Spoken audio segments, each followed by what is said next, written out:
Okay. आगे थे factor influencing system maintenance. कौन से फैक्टर होते हैं सिस्टम को मेंटेनेंस करते हुए, क्या चीज़ सिस्टम की मेंटेनेंस को अफेक्ट करती है, वो चीज़ आ जाती है।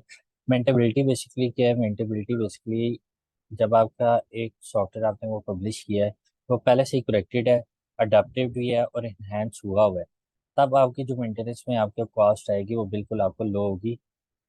ठीक है। वेर सेकंड की बात करें, latent defects. Latent defect basically defects होते हैं आपके सिस्टम के अंदर, जो आप इंस्टॉल कर देते हो उसके बाद आपको पता चलता है कि आपके सिस्टम में ये चीज़ें, ये खराबी थी। ठीक है। वो जितने ज़्यादा आपके वो डिफेक्ट्स होंगे उतनी ज़्यादा आपको कॉस्ट आएगी मेंटेनिंग करने की। तीसरा थर्ड पॉइंट होता है number of customer for a given system. एक सिस्टम अगर आपने कोई भी सॉफ्टवेयर बनाया और उसको नंबर बहुत ज़्यादा बंदे यूज़ कर रहे हैं, ठीक है, तो हर बंदे जितने ज़्यादा वो यूज़ करेंगे, जितने ज़्यादा उसके साथ इंटरेक्शन होगी, इतनी ज़्यादा उसमें प्रॉब्लम या एरर्स देखने को मिल जाएंगे, यानी कि उनकी तरफ से कंप्लेंट्स आ सकती हैं। तो जितनी ज़्यादा वो कंप्लेंट्स होगी उतनी ज़्यादा उनकी कॉस्ट ज़्यादा आ जाएगी उनको रिकवर करने में, मेंटेन करने में, क्योंकि बार बार रिक्वेस्ट आएगी तो उसके लिहाज से मेंटेन करना पड़ेगा। अच्छा, next one, quality of a system documentation. अच्छा, अगर आपने सिस्टम मेंटेन कराना है और उसके जो आपने होते हैं डॉक्यूमेंटेशन वो आप प्रोवाइड नहीं कर रहे मेंटेनेंस मेंटेन करने वाले को, या उसकी आपकी डॉक्यूमेंटेशन नहीं बनी हुई, तब भी आपकी ज़्यादा कॉस्ट आएगी सॉफ्टवेयर मेंटेन करवाने में, क्योंकि उसको आप ये नहीं पता होगा कि आपकी फंक्शनैलिटी क्या क्या, किस तरह वो आपका जो सॉफ्टवेयर फंक्शन परफॉर्म कर रहे हैं, क्या क्या फंक्शनैलिटी है, तो वो आप शुरू से खुद हर चीज़ को लेके चलेंगे, तो इस वजह से उसकी जो डॉक्यूमेंटेशन की कॉस्ट, डॉक्यूमेंटेशन ना होने की वजह से उसकी कॉस्ट ज़्यादा आएगी। नेक्स्ट वन आ जाता है मेंटेनेंस पर्सनल।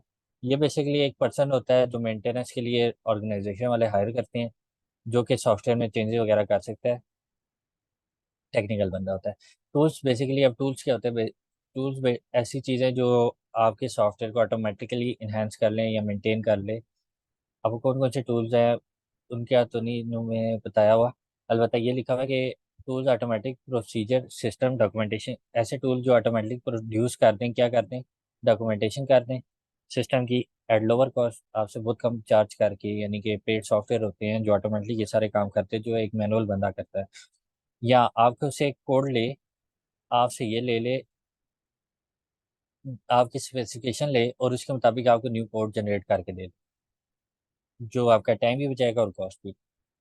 तीसरी चीज़ ये है कि आपका जो सॉफ्टवेयर डेवलप हुआ है वो जितना स्ट्रक्चर वे में डिज़ाइन हुआ होगा, यानी कि जितना मेंटेन होके हर चीज़, जिन्हें मेंटेन एक स्टेप बाय स्टेप हुई होगी, उतना ज़्यादा वो जो उसको मेंटेन करेगा, यानी मेंटेनेंस करेगा, उसको इजी होगा कि वो उसको अपडेट कर सके। इस वजह से आपके वहाँ पे कॉस्ट बचेगी। उसके बाद बात करते हैं मेकिंग मेंटेनेंस इफेक्टिवनेस। सबसे पहले नंबर ऑफ फेलियर कितने हुए, कितना टाइम लगा एक फेलियर के बाद दोबारा फेल होने में, और टाइप्स ऑफ फेलियर। ये इंपॉर्टेंट नहीं है, सो इसको इग्नोर करें। आगे बात करते हैं कंट्रोलिंग मेंटेनेंस रिक्वेस्ट। ये थोड़ा इंपॉर्टेंट देख लीजिए। जब भी आपको मेंटेनेंस की रिक्वेस्ट आती है, यानी कि चेंजेस की रिक्वेस्ट आती है, तब आप क्या करते हैं? हमने पीछे टाइप्स पढ़ी, चार टाइप थी, एक करेक्टिव, एक अडप्टिव, एक परफेक्टिव और एक और थी कोई, कौन सी थी? Preventive. Preventive preventive basically enhancement, hatch कर दो उसकी क्वालिटी वगैरह, डिज़ाइन वगैरह। ओके।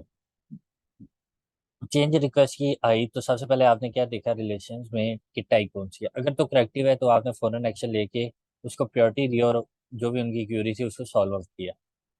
उसके बाद आप आगे दोबारा गए, आपने दोबारा टाइप पूछा, अगर तो वो टाइप अडेप्टिव थी या परफेक्टिव थी, तभी आपने उसके एक्शन लिया और वो काम कर दिया।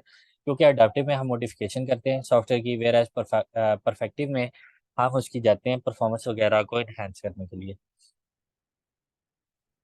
अगर इस ये नहीं थी, इन्हेंसमेंट वाली थी, यानी कि वो लास्ट वाली प्रिवेंटिव वाली, तो उसमें हम क्या करते हैं? वैल्यूएट करते हैं, क्या हमारे सॉफ्टवेयर की ज़रूरत है कि हम मज़ीद उसमें अपडेट करें।